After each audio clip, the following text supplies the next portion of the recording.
Broadway ਤੁਹਾਡੇ ਵਿਦੇਸ਼ ਜਾਣ ਦੇ ਸੁਪਨਿਆਂ ਨੂੰ ਦੇਵੇਗਾ ਹਕੀਕਤ ਦੀ ਉਡਾਨ। नमस्कार दोस्तों।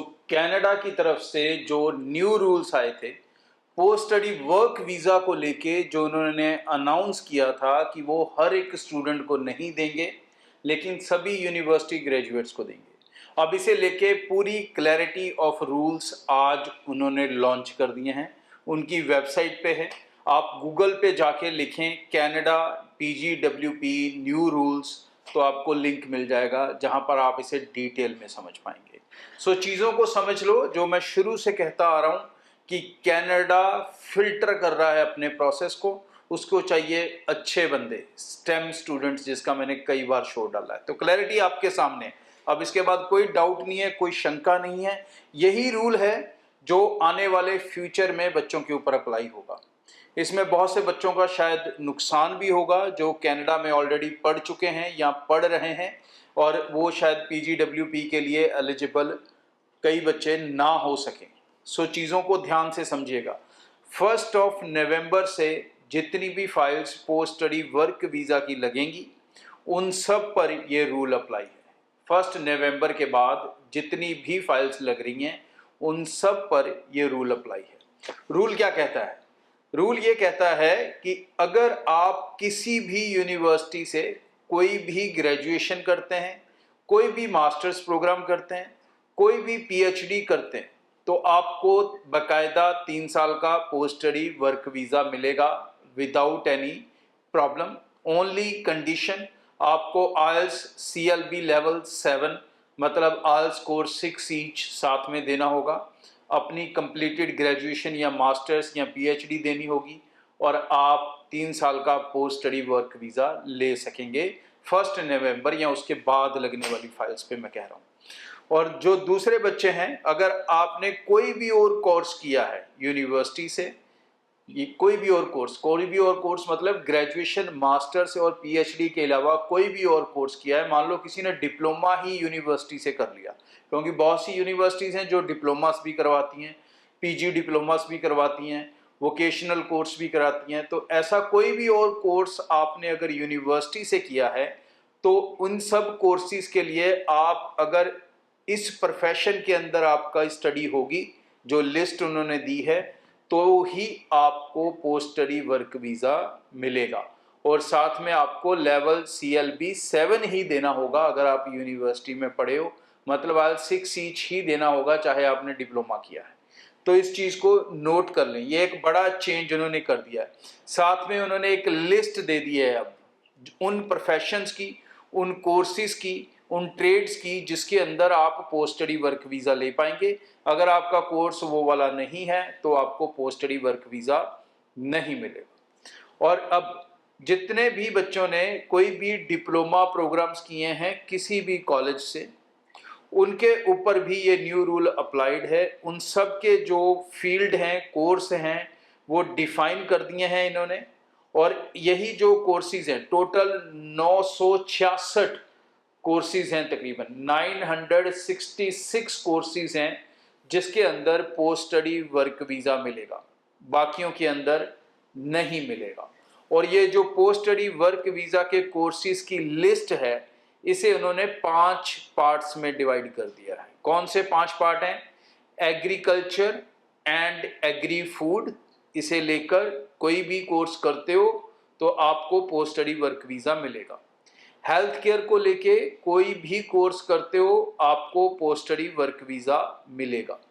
अगर आपका कोर्स स्टेम स्टूडेंट का कोर्स है, स्टेम कौन से हैं? Science, technology, engineering and mathematics. अगर इससे रिलेटेड आपका कोर्स है तो भी आपको पोस्ट स्टडी वर्क वीज़ा मिलेगा। अगर आपका कोर्स ट्रेड रिलेटेड है, बहुत सारे कोर्सेज, आप ये ट्रेड रिलेटेड कोर्सेज आप अपनी स्पीड पकड़ेंगे, पहले बच्चे इसमें नहीं जाते थे, वो उसमें कारपेंट्री, प्लम्बर, वेल्डर, इस तरह के कई कोर्सेज हैं। अगर आपके कोर्सेज ट्रेड रिलेटेड हैं तो भी आपको पोस्ट स्टडी वर्क वीज़ा मिलेगा। और अगर आपके कोर्सेज ट्रांसपोर्ट रिलेटेड हैं तो भी आपको ये पोस्ट स्टडी वर्क वीज़ा मिलेगा। तो मतलब बिजनेस कोर्स वाले सबसे ज़्यादा रिस्क पे जा चुके हैं इस समय। सबसे ज़्यादा बच्चे भी बिजनेस कोर्स में जाते थे, बच्चे नहीं हटते थे। बहुत बार मैंने पहले भी शोज में बोला था। तो यही इन्होंने किया कि जो बिजनेस ट्रेड है उसे डिप्लोमास में post study work visa almost बंद कर दिया, नॉट डायरेक्टली, इनडायरेक्टली। इनडायरेक्टली कैसे? अगर आप कोई बिजनेस कोर्स ऐसा करते हो जो एग्रीकल्चर इंडस्ट्री से रिलेटेड होगा तो आपको मिलेगा। अगर आप कोई बिजनेस कोर्स ऐसा करते हो जो ट्रांसपोर्टेशन से रिलेटेड होगा तो आपको मिलेगा।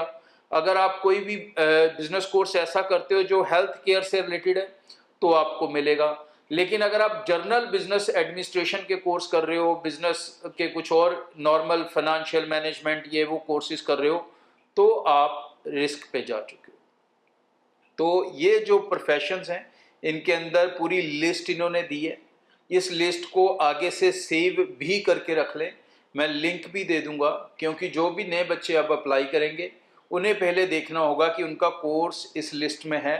अगर उनका कोर्स इस लिस्ट में है तो ही वो पोस्ट स्टडी वर्क वीज़ा हासिल कर पाएंगे, नहीं तो पोस्ट स्टडी वर्क वीज़ा वो हासिल नहीं कर पाएंगे। यूनिवर्सिटीज़ की तरफ आपको रुख करना होगा, ये कनाडा ने क्लियर सिग्नल देना शुरू कर दिया है।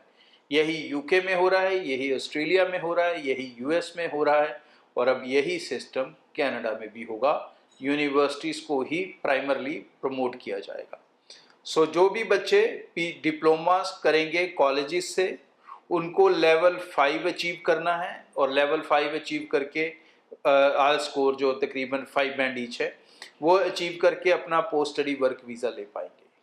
तो आइल्स आपका एक मैंडेटरी पार्ट हो गया, या फ्रेंच आपका एक मैंडेटरी, फ्रेंच मैंडेटरी नहीं है लेकिन आइल्स और इंग्लिश के आइल्स या फ्रेंच के एग्ज़ाम के बीच में ऑप्शन है, आप दोनों में से कुछ भी कर सकते हो। तो ये अगर आपने किया है तो ही आप वर्क परमिट ले सकेंगे। मतलब सिंपल शब्दों में अगर मैं क्लैरिटी दूं, जो स्टूडेंट किसी भी तरह की डिग्री कर रहे हैं, बैचलर, मास्टर्स, पीएचडी, सबको सभी डिग्रीज के अंदर वर्क परमिट मिलेगा। मतलब कॉमर्स वाले स्टूडेंट अब सिर्फ डिग्री करने जाएं। दूसरे जो डिप्लोमा प्रोग्राम्स हैं, अगर वो डिप्लोमा प्रोग्राम्स इनमें से जो इन्होंने 5 ट्रेड दी हैं अगर उससे रिलेटेड है, transport, trade, stem, science, technology, engineering, mathematics, health care और एग्रीकल्चर, अगर इससे रिलेटेड है तो आपको पोस्ट स्टडी वर्क वीज़ा मिलेगा। Otherwise post study work visa अब हर डिप्लोमे में मिलना बंद है।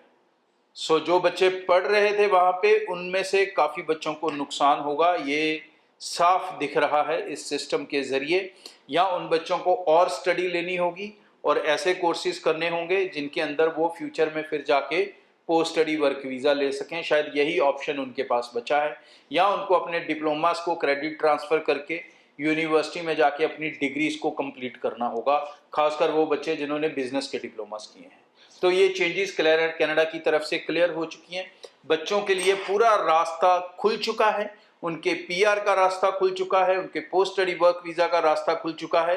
बट अब ये रास्ता वो नहीं है जिस पे आप पहले चलते थे। ये नया रास्ता है, नया सिस्टम है, नए रूल्स हैं। इसी के हिसाब से चलेंगे तो ही आप कनाडा में सक्सेसफुल होंगे, अदरवाइज सिर्फ परेशान होंगे। चैनल के जरिए हर लेटेस्ट इंपॉर्टेंट अपडेट इसके ऊपर आता रहेगा। अगर मुझे ज़रूरत पड़ी इसको और ब्रेक डाउन करके आपको इन्फॉर्मेशन देने की कोशिश करूंगा। लेकिन फ़िलहाल जो भी बच्चे स्टडी वीज़ा अप्लाई कर रहे हैं, जो भी कोर्स उनका कंसल्टेंट बता रहा है उसमें आंखें बंद करके अप्लाई ना करें। ये लिस्ट है जो मैं लिंक में आपको दे रहा हूँ, इस लिस्ट को सेव कर लें और मेक श्योर कि आपका कोर्स इस लिस्ट में होना चाहिए, तो ही आप पोस्ट स्टडी वर्क वीज़ा ले सकते हैं।